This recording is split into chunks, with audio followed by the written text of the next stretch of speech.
नमस्कार, लाइव हिंदुस्तान में आप सभी का स्वागत है, अभिनंदन है। बात होगी सूर्य के वृष राशि में परिवर्तन के प्रभावों के संदर्भ में। तो सूर्य 14 मई 2024 दिन मंगलवार को रात में 9:26 के बाद मंगल की राशि मेष को छोड़ करके, अपनी उच्च राशि को छोड़ करके शत्रु की राशि, शत्रु क्षेत्रीय होकर के वृषभ राशि में प्रवेश करेंगे। ऐसे में सूर्य अपना क्या प्रभाव स्थापित करेंगे मेष से लेकर के मीन राशि तक हम जानेंगे बात को। तो सबसे पहले हमें जाना कि स्वतंत्र भारत के लिए क्या करेंगे। तो स्वतंत्र भारत की जन्म कुंडली देखी जाए तो वृषभ राशि के, वृषभ लग्न की है, कर्क राशि की है। तो वृषभ लग्न के अनुसार अगर हम देखते हैं तो सुख के कारक होकर के लग्न भावस्थ होंगे। तो ऐसे में सुख के संसाधनों में वृद्धि करेंगे। रियल एस्टेट, इंफ्रास्ट्रक्चर, कंस्ट्रक्शन के क्षेत्र से जुड़े लोगों के लिए बहुत ही सकारात्मक समय होगा। सरकार अपना सकारात्मक कार्य कर पाएगी। सरकारी तंत्र बेहतर कार्य करता हुआ दिखाई दे रहा है। साथ ही मातृपक्ष के लिए, मातृसत्ता के लिए सकारात्मक परिणाम मिलता हुआ दिखाई देगा। अब बात करेंगे हम मेष से लेकर मीन तक। तो सबसे पहले हम मेष की बात करते हैं। तो मेष की जब बात करेंगे तो मेष के लिए ये पंचम के कारक होकर के धन भाव में जा रहे हैं, तो धन बढ़ाएंगे। बुद्धि बल से धनागम में के स्रोत बनाएंगे। आंखों की समस्या पर खर्च या तनाव बढ़ सकता है। पारिवारिक कार्यों को लेकर के मन में उत्साह बना रहेगा। वाणिज्य व्यवसाय के क्षेत्र से जुड़े लोगों के लिए समय अनुकूल रहेगा। बौद्धिक क्षमता का विकास होगा।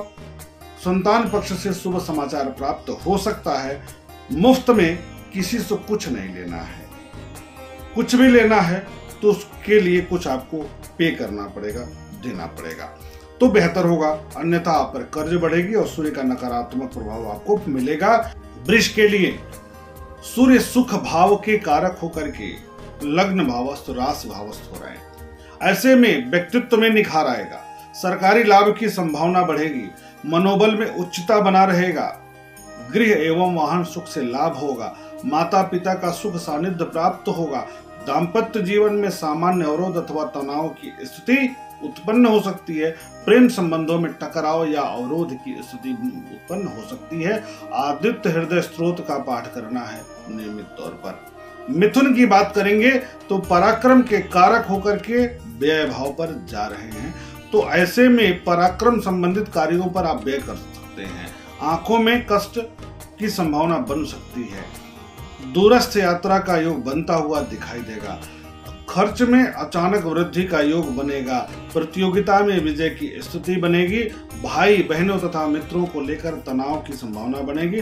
पुरुषार्थ में कमी की स्थिति आ सकती है, इसका ध्यान रखना है। परोपकार एवं सेवा कार्य में यदि आप लगे रहेंगे, कुछ समय व्यतीत करेंगे तो आपके कर्म क्षेत्र के लिए कुछ समय बचता हुआ दिखाई देगा।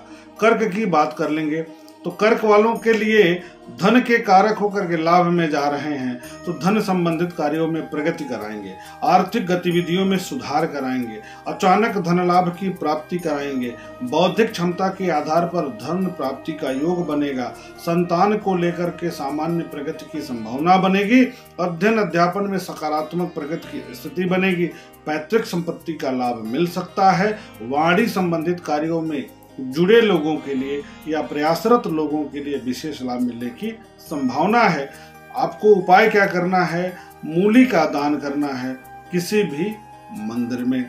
संभव हो तो आप इसको सोमवार के दिन कर सकते हैं या रविवार के दिन कर सकते हैं। सिंह की बात करेंगे तो सिंह के लिए ये मुख्य कारक ग्रह हो जाते हैं, लग्नेश हो जाते हैं, राशि के स्वामी हो जाते हैं। दशम भाव में गोचर करेंगे तो सामाजिक पद प्रतिष्ठा सम्मान में वृद्धि होगा।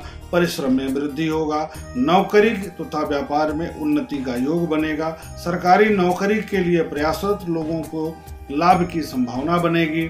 सीने की तकलीफ में वृद्धि होगा। गृह एवं वाहन सुख में वृद्धि की संभावना बनेगी। मनोबल में उच्चता बनी रहेगी। सूर्य के मंत्रों का जप करना आपके लिए विशेष रूप से लाभदायक होगा। कन्या की बात करेंगे तो कन्या के लिए, कन्या वालों के लिए बहुत ही कारक नहीं होते हैं, थोड़ा सा नकारात्मक फल प्रदायक होते हैं। ऐसे में भाग्य भाव में जा रहे हैं तो कार्यों में भाग्य का साथ कम मिलेगा। पराक्रम तो बढ़ेगा पिता के स्वास्थ्य को लेकर चिंता हो सकती है। भाई बहनों के और मित्रों के सहयोग सानिध्य में वृद्धि का योग बनेगा। भाई बहनों पर खर्च की स्थिति बन सकती है। धार्मिक कार्यों पर वृद्धि का योग बनेगा। यात्रा खर्च में अचानक वृद्धि की संभावना बनेगी। सूर्याष्टकम का नित्य पाठ करना बेहद लाभदायक होगा, सकारात्मक होगा। तुला की बात करेंगे तो तुला के लिए लाभ के कारक होकर के अष्टम भाव में जा रहे हैं। लाभ भंग योग का सृजन करेंगे, तो वैसे में अधिक परिश्रम करना पड़ेगा लाभ की प्राप्ति के लिए। आंखों की समस्या कष्ट दे सकता है। पारिवारिक कार्यों में वृद्धि हो सकती है। पारिवारिक कार्यों में वृद्धि हो सकता है। पेट की समस्या के कारण सामान्य तनाव की स्थिति उत्पन्न हो सकती है। कार्यस्थल पर अवरोध की स्थितियां उत्पन्न हो सकती हैं। सूर्य कवच अथवा आदित्य हृदय स्तोत्र का पाठ करें तो बेहतर परिणाम आपको मिलता हुआ दिखाई देगा। अब हम बात करते हैं वृश्चिक की, तो वृश्चिक के लिए दशम के कारक हो जाते हैं और बेहतर स्थिति में रहते हैं। तो सप्तम भाव में गोचर करेंगे तो तीव्रता बढ़ा देंगे, मानसिक तीव्रता में वृद्धि कर देंगे, व्यक्तित्व में निखार पैदा करेंगे, सरकारी कार्यों में वृद्धि करेंगे। सरकारी कार्यों के लिए प्रयासरत है तो प्रगति करेंगे।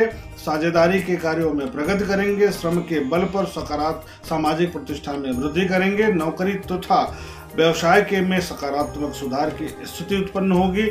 पदोन्नति का योग बन सकता है। दाम्पत्य जीवन एवं प्रेम संबंधों में सामान्य अवरोध की स्थितियां उत्पन्न हो सकती हैं। सूर्य देव को नियमित जल देना है। रविवार का व्रत करना है। पिता का आशीर्वाद प्राप्त करते रहना है नियमित तौर पर। धनु की बात करेंगे तो धनु वालों के लिए भाग्य के कारक हो जाते हैं, लेकिन ये जा रहे हैं छठे भाव पर, तो भाग्य भंग योग बना देंगे। कार्यों में भाग्य का साथ कम मिलेगा। अधिक लाभ के लिए अधिक श्रम करना पड़ेगा, क्योंकि लाभ जो पहले कम परिश्रम पर भी मिलता था उसके लिए अधिक श्रम करने की जरूरत पड़ेगी। पिता के स्वास्थ्य को लेकर चिंताजनक स्थिति उत्पन्न हो सकती है। प्रतियोगिता में विजय की स्थिति बन सकती है। दूरस्थ यात्रा का योग बन सकता है। आंखों की समस्या के कारण तनाव उत्पन्न हो सकता है। सूर्य अथर्व शीर्ष का पाठ नियमित तौर पर यदि आप करते हैं तो सूर्य का जो नकारात्मक प्रभाव है दूर होगा। सूर्य को बल मिलेगा और आपके जीवन में बेहतर परिणाम प्राप्त होगा। मकर की बात करेंगे, मकर में अष्टम के कारक हो जाते हैं और पंचम भाव में जा रहे हैं, तो थोड़ा संतान पक्ष को लेकर चिंता, अध्ययन अध्यापन को लेकर चिंता की स्थिति उत्पन्न कर देंगे। बौद्धिक क्षमता का पूर्ण सार्थक प्रयोग कर पाने में आप सफल कम हो रहे हैं। अध्ययन अध्यापन में अवरोध की स्थितियां उत्पन्न होती दिखाई दे रही हैं। डिग्री के शुरुआत करना चाहते हैं, डिग्री लेना चाहते हैं तो सोच समझ कर ही निर्णय लें। अचानक आर्थिक लाभ की स्थिति बन सकती है। पैतृक संपत्ति को लेकर तनाव की स्थितियां उत्पन्न होती दिखाई दे रही हैं। सूर्य के तांत्रिक मंत्र का जप करें। सूर्य गायत्री का पाठ करते रहें, इससे भी जीवन में सकारात्मकता बढ़ सकती है। कुंभ की बात करेंगे तो कुंभ के लिए सप्तम के कारक होकर सुख भाव में जा रहे हैं। सुख बढ़ेगा, गृह और वाहन सुख बढ़ेगा। सुख संबंधित कार्यों में प्रगति होगी। सीने की तकलीफ में वृद्धि हो सकती है। बीपी अगर पहले से है, ब्लड प्रेशर की समस्या है तो इस बीच में बढ़ता हुआ दिखाई देगा। सामाजिक पद प्रतिष्ठा सम्मान के लिए समय ठीक रहेगा। परिश्रम में वृद्धि की स्थिति बनेगी। सरकारी नौकरी के लिए प्रयासरत लोगों के लिए समय अनुकूल रहेगा, बेहतर रहेगा। दाम्पत्य जीवन प्रेम संबंधों में सकारात्मकता आएगी। साझेदारी के कार्यों से लाभ की स्थिति बनती हुई दिखाई देगी। रविवार के दिन अंधों को भोजन कराना विशेष लाभदायक होगा। मीन की बात करेंगे तो मीन के लिए भी बहुत कारकत्व स्थिति में नहीं होते हैं। छठे भाव के कारक होकर पराक्रम भाव में जा रहे हैं, तो पराक्रम भाव में सूर्य का गोचर बेहतर परिणाम देता है। तो ऐसे में रोग, कर्ज तथा शत्रु पर विजय प्राप्त करेंगे। मुकदमा में विजय की प्राप्ति होगी। पराक्रम में वृद्धि होगा। अति घनिष्ठ व्यक्ति एवं भाई बहनों को लेकर तनाव उत्पन्न हो सकता है। पिता के स्वास्थ्य को लेकर के चिंता की स्थिति बनी रह सकती है, इसमें दो राय नहीं है। और सामाजिक प्रतिष्ठा में सामान्य वृद्धि होता दिखाई देगा। पुरुषार्थ में वृद्धि का योग बनेगा। भाई बहनों के साथ आपको अच्छा व्यवहार करना है, इससे सूर्य का शुभ परिणाम आपको प्राप्त होगा। सूर्याष्टकम का नित्य पाठ करना बेहद लाभदायक है। न कर पाइए इसको तो सूर्य को अर्घ्य दीजिए।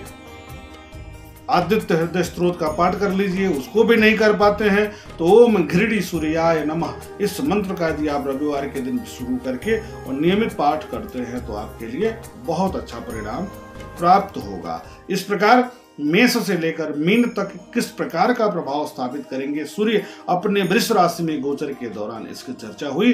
अब हम मिलेंगे पुनः नए विषय को लेकर के, नए कार्यक्रम को लेकर के। तब तक के लिए एक बार पुनः आप सभी का लाइव हिंदुस्तान में आपका स्वागत है।